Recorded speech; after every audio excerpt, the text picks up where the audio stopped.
Vous les connaissez? Anguille, Nzombo, Yamoto Moko. N'est-ce pas ce qui va péter le monde à mon sac à Nangaïngaï? Merde! Mais il y a des tribus qui disent que nous, on ne marche pas les Nzombo. Alléluia! Invite moi chez toi. Puisque toi tu es encore dans la tradition, moi je vais venir, je vais te dire, maman prépare-moi ces Nzombo avec mon sac à Nangaïngaï. Nako bétango sérieusement. Toi comme tu es dans la tradition, reste dans la tradition. Tu veux respecter la coutume, reste dans la coutume. Mais moi, je suis affranchi de la coutume, je suis affranchi de la tradition, je suis sorti de ces histoires de la loi, je suis en Christ. Et la Bible me dit, tout ce que Dieu a créé est bon. Il suffit que nous puissions manger avec action de grâce. Alléluia. Il faut manger avec action de grâce. Alors, celui qui est encore au niveau de la tradition, celui qui est dans la coutume, celui qui est dans l'idolâtrie, puisque l'idolâtrie, si on peut l'expliquer de plusieurs manières. L'idolâtrie. Beaucoup de gens, beaucoup des enfants de Dieu aujourd'hui disent, non, moi je ne suis pas idolâtre. Moi je ne suis pas dans l'idolâtrie. Mais vous ne savez pas ce que signifie l'idolâtrie? Quelque chose, ou bien quelqu'un devient ton idole, quand tu obéis, tu aimes cette histoire-là, ou bien cette personne-là plus que même Dieu. La Bible dit que nous sommes devenus libres. Nous étions esclaves. Vous savez que jusqu'aujourd'hui, il y a des églises là où l'homme de Dieu, entre guillemets, vient à l'église et l'homme de Dieu n'entre qu'en retard. Alléluia. Il entre en retard pour que tout le monde voit que l'homme de Dieu est entré. Il y a beaucoup de Alléluia. Et il y a même ces églises-là. Quand l'homme de Dieu entre, même si vous étiez assis, on annonce là-bas les directeurs de culte. L'homme de Dieu, l'homme puissant, l'homme de l'onction, il va entrer. Tout le monde doit se mettre debout. Nous allons accueillir l'homme que Dieu a. Et tout le monde se met debout. Il y a même ceux-là qui s'agenouillent. Diabolique. Ça c'est diabolique et satanique. Alléluia. Amen. Qui prend la place de Jésus. En tout cas, la grâce.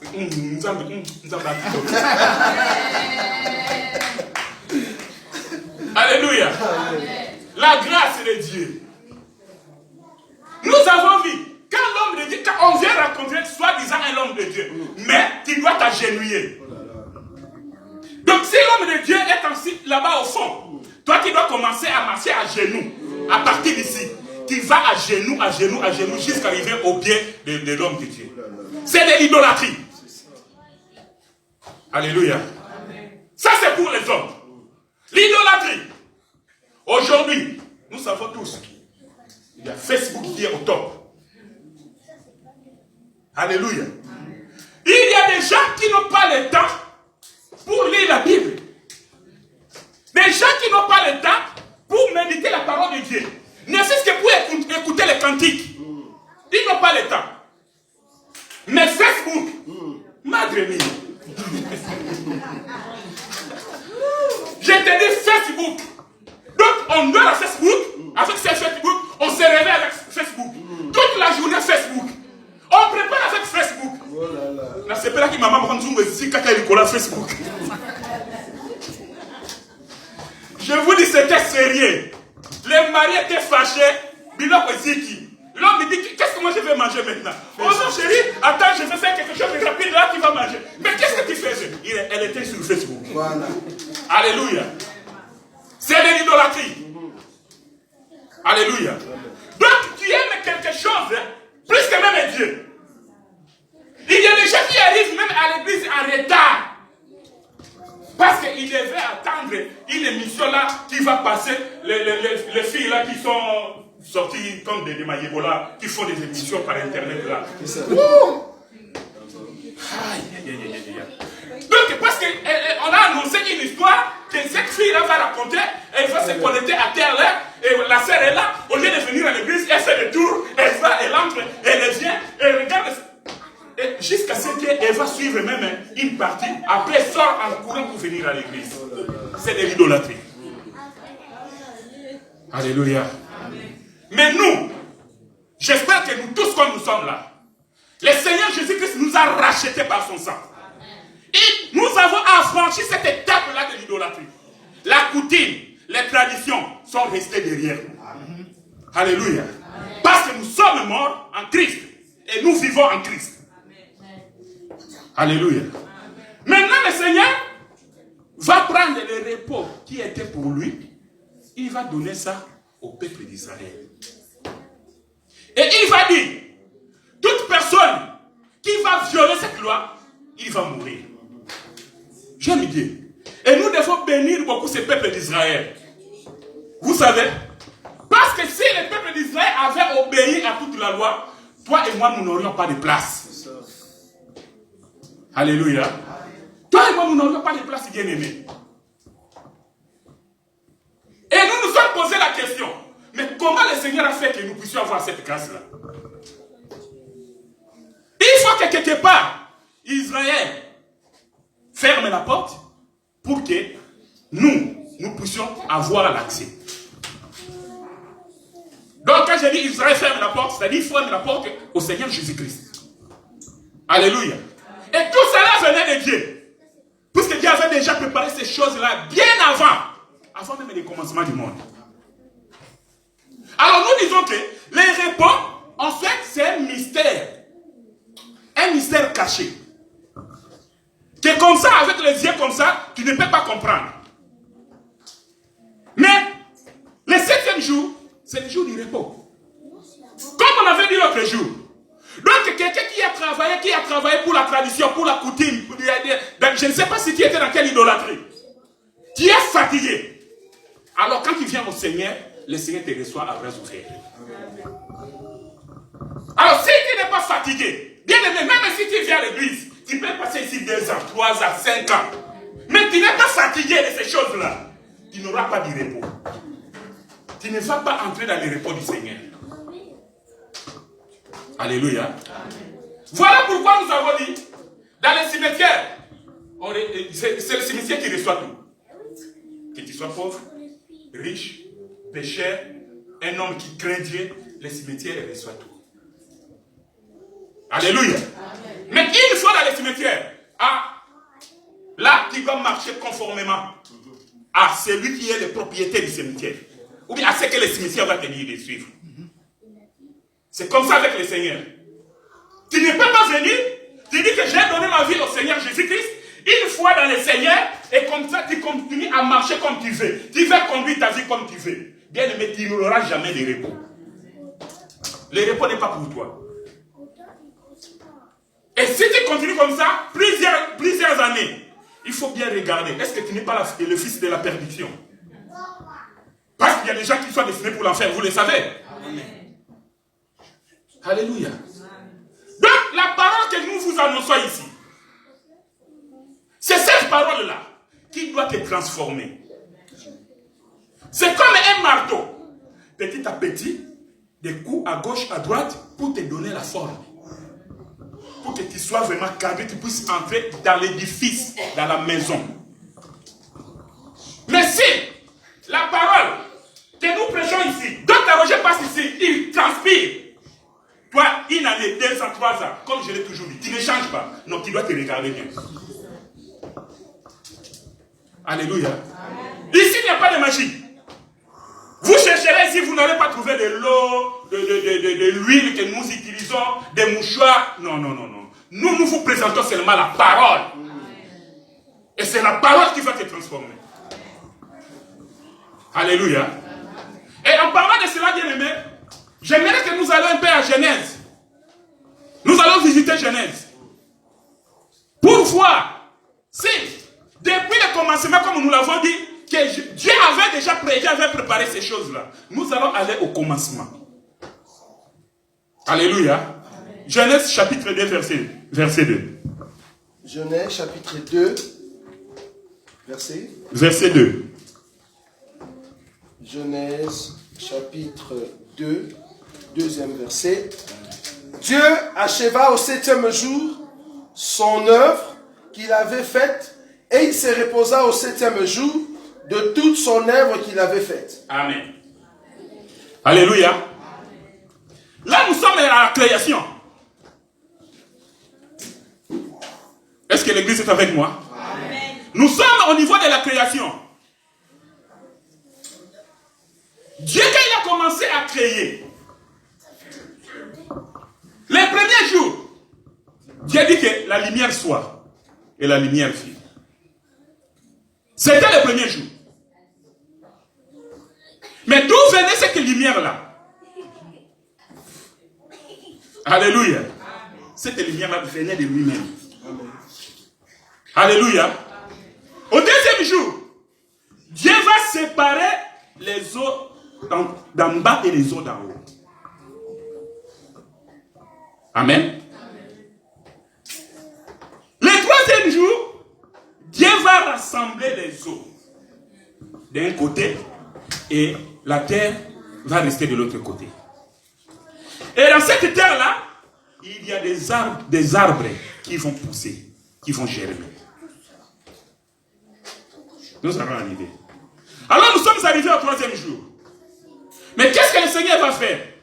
Il va répéter ce qu'il a fait. Il va continuer la marche, mais en répétant ce qu'il a fait au début. Au troisième jour, il y a rassemblement des eaux, il y a la terre d'un côté, et si cette terre-là, les arbres doivent pousser.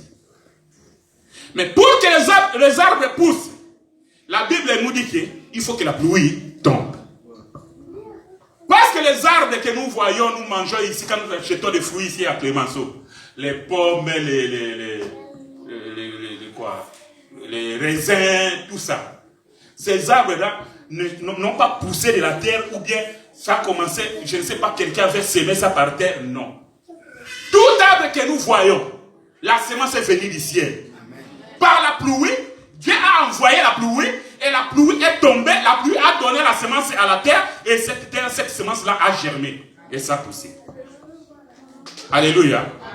Voilà pourquoi au quatrième jour, qu'est-ce que le Seigneur va faire? Il va prendre la lumière du premier jour, il va donner cette lumière-là un corps. Au quatrième jour, Dieu va créer le soleil et la lune. Et la Bible dit que le soleil pour présider la journée et la lune pour présider à la nuit. Alléluia. C'est la même lumière qui était là au premier jour que Dieu a donné maintenant un corps. Or, nous savons tous que le soleil, c'est l'époux. C'est tout un homme. Alléluia. Tandis que la lune, c'est la femme. Alléluia. Il faut que je m'explique ici bien. Mais, pour comprendre ces enseignements bien, il faut aller sur YouTube, je crois, pour voir les enseignements que le docteur Roger avait donnés sur les 7 jours de la création. Là, vous allez comprendre bien. Je suis ici en passant pour vous amener là où nous sommes en train de parler de la sépulture, du repos. Le soleil, la Bible dit dans le livre des psaumes, qui sort le matin comme un époux. Le soleil doit faire la course toute la journée. Et le soir, le soleil doit se coucher. Or, comme nous avons compris que le soleil, c'est tout un homme, c'est toute une personne.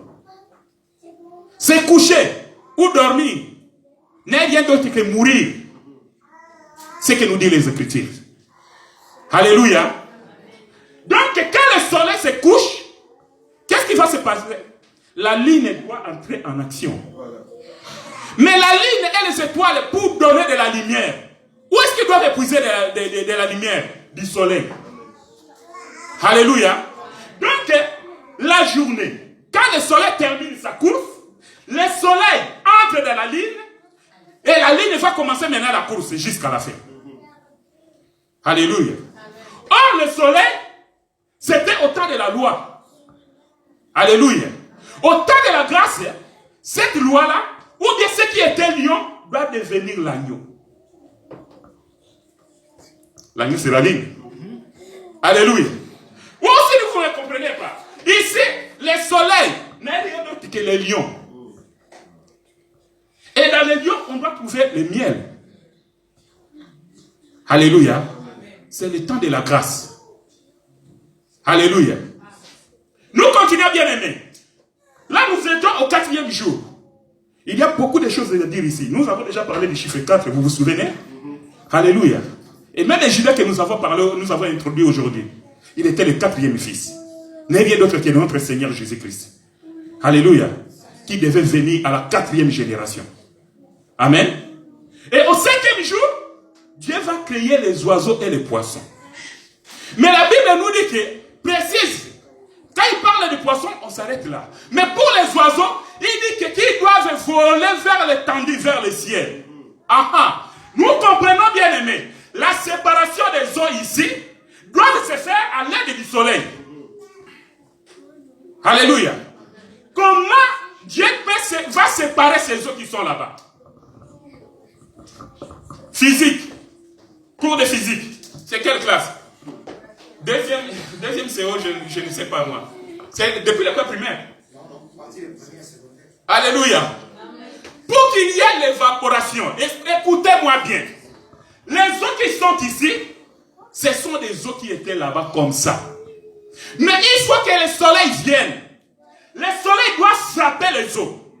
Et l'eau qui reçoit le soleil, cette eau-là doit se transformer. Et quand cette eau se transforme, il devient la vapeur. Et la vapeur doit monter vers le ciel pour devenir les nuages. Alléluia. Cela veut dire que au 2e jour, la Bible nous enseignait déjà l'enlèvement. Alléluia. Donc aujourd'hui, toute personne qui reçoit le soleil, qui est notre Seigneur Jésus-Christ, qui accepte que le Seigneur Jésus-Christ puisse marcher avec lui, et à la fin, quand nous serons obéissants à la parole de Dieu, le Seigneur Jésus-Christ, parce que nous avons accepté que le soleil nous frappe, et ce soleil-là va permettre que nos corps soient transformés. Parce que nous ne pouvons pas monter avec ce corps physique bien-aimé, ce corps animal, ce corps mortel. Il faut que nous soyons transformés. Et la transformation là n'est rien d'autre que l'évaporation. Alléluia. Donc, le 2e jour égale au 5e jour. Parce que les enfants qui sont ici, un jour, Dieu dit qu'ils doivent voler vers le ciel. Or, voler vers le ciel n'est rien d'autre que le mouvement de l'enlèvement que nous allons passer, bien aimé. Alléluia. Nous sommes là comme des oiseaux.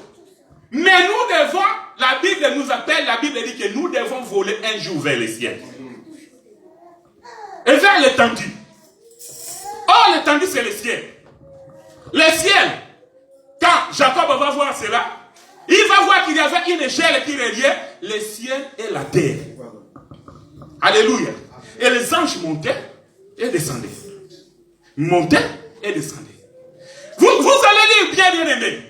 Vous allez voir que les anges, normalement, ils vivent dans les cieux avec le Seigneur. Mais ici, dans le rêve de Jacob, il va voir que les anges vont quitter tout d'abord la terre pour monter et puis revenir. Alléluia. Donc ça signifie seulement l'enlèvement. Les anges ne font de monter, c'est tout un enlèvement. Mais cet enlèvement ne peut se faire qu'au travers de l'échelle.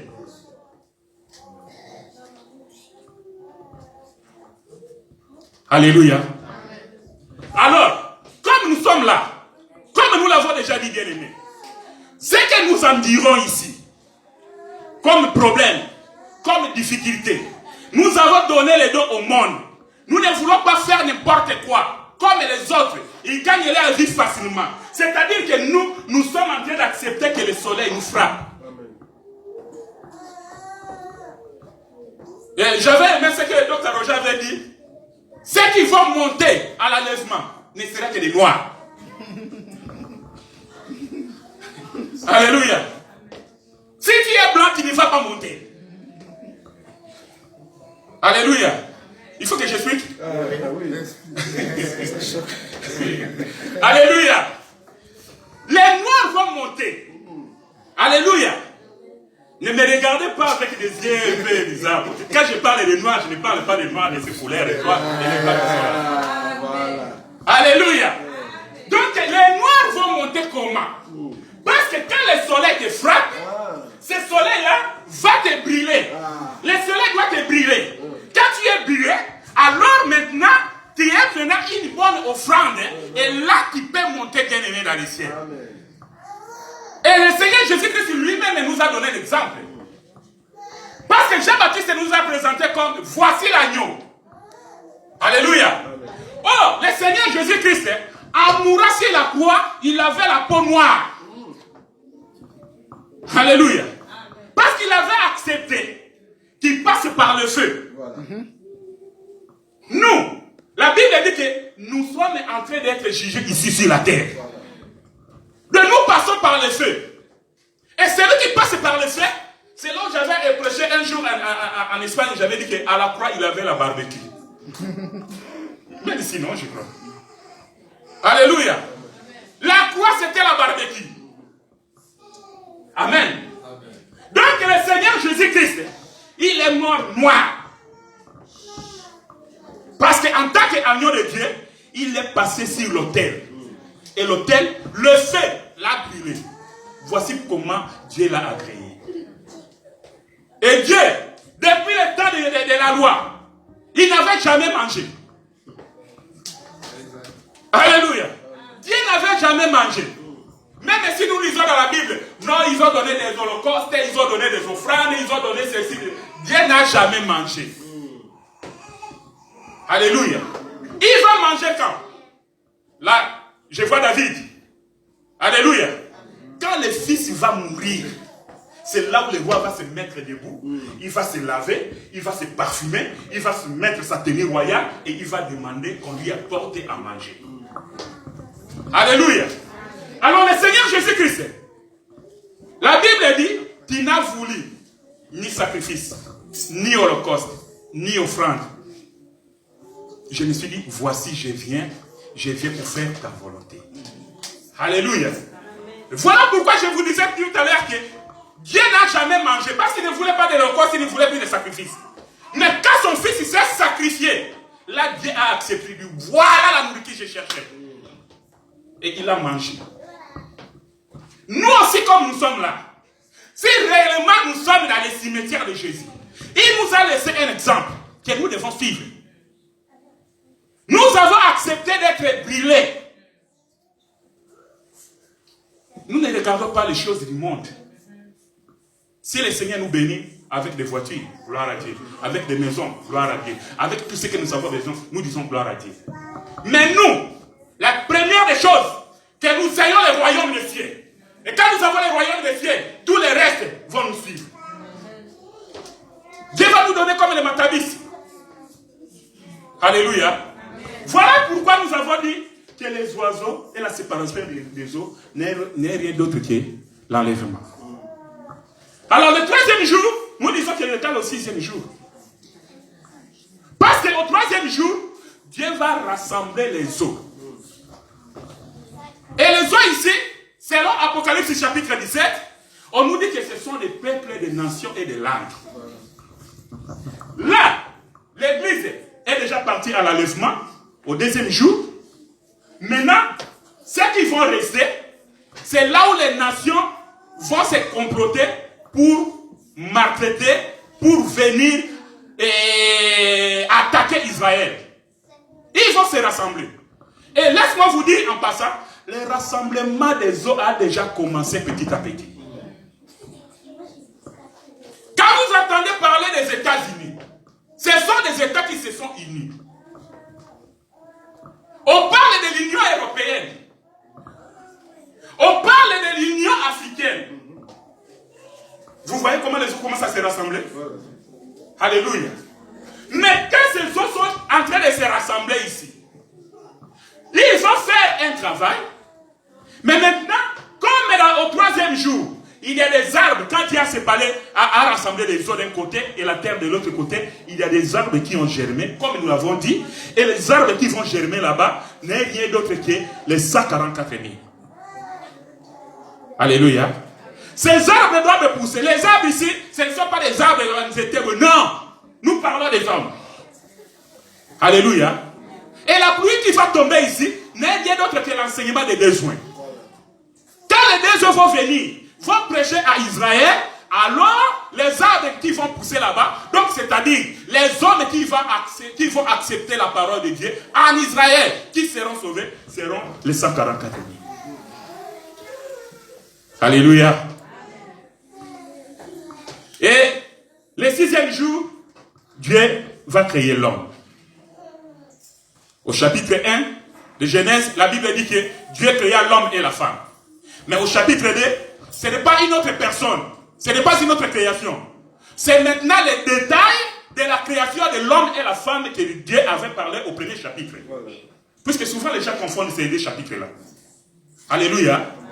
Au 2e chapitre de Genèse, là Dieu donne avec les détails le travail qu'il avait fait. Alléluia. Mais au 6e jour, nous comprenons que Dieu avait créé l'homme. Écoutez-moi bien aimé, suivez-moi maintenant très bien. Nous allons voir que dans la création, depuis les premiers jours, Dieu a créé la lumière. C'est bien. 2e jour, il sépare les eaux. C'est bien. 3e jour, il rassemble les eaux. C'est bien. 4e jour, les soleils et la lune vont gouverner. Nous sommes la nuit. L'enlèvement, quand nous allons sortir, c'est le matin. Nous partons. Alors, laisse-moi te dire, de tout ce que Dieu avait créé chaque jour, Dieu ne s'est pas reposé. Mais pourquoi Dieu ne s'est pas reposé? Nous nous sommes posé la question de savoir pourquoi Dieu ne pouvait pas se reposer après la création du premier jour, après le 2e jour, ou bien après le 3e jour. Il va jusqu'au 6e jour, mais au 7e jour, il va se reposer.